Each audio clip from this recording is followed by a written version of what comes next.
রাজধানীর তেলের বাজারের তেলেসমাতি এখনো শেষ হয়নি।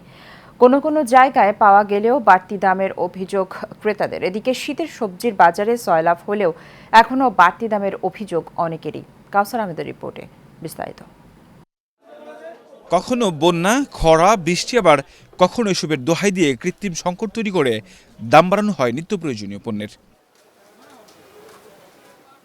বেশ কয়েকদিন ধরেই বাজারে তেলের সরবরাহে ঘাটতি দেখা দিয়েছে।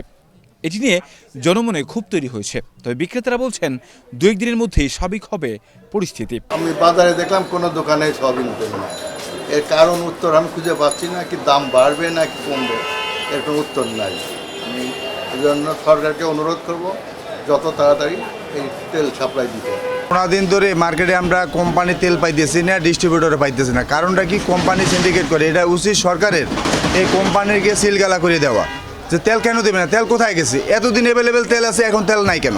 হ্যাঁ, 5% পরে তো 10% কমাই শুল্ক। এখন তো আর দাম বাড়ার করার সুযোগ নেই। কবে থেকে স্বাভাবিক হবে? রবি সোমবারের দিকে স্বাভাবিক হয়ে যাবে। এদিকে বাজারে অন্যান্য পণ্য স্বাভাবিক দামে বিক্রি হলেও শীতের সবজির দাম তুলনামূলক কিছু কম দামে বিক্রি হচ্ছে। তবে এ নিয়ে ক্রেতা বিক্রেতাদের মধ্যে দেখা দিয়েছে মিশ্র প্রতিক্রিয়া।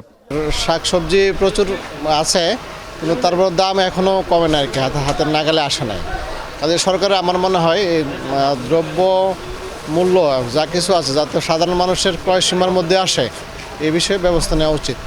কি মনে হবে? আপনার সামনে তো আপনি প্রমাণ, আপনাদের মিডিয়া দেখলে ওরা একরকম দর বলে, আমরা যখন বাস্তবে আসি তখন আর রকম দর। তো কমই আছে, এর তো সবজি তার কমার কোনো প্রসেস দেয় না। এখন সব কিছুর দাম বেশি, কৃষকে ক্ষেত ফলাইলেও মনে করেন খরচ বেশি। দেশের সার্বিক পরিস্থিতির সাথে নিত্যপণ্যের বাজার ও নাগালের মধ্যে আসবে এমনটাই প্রত্যাশা সবার।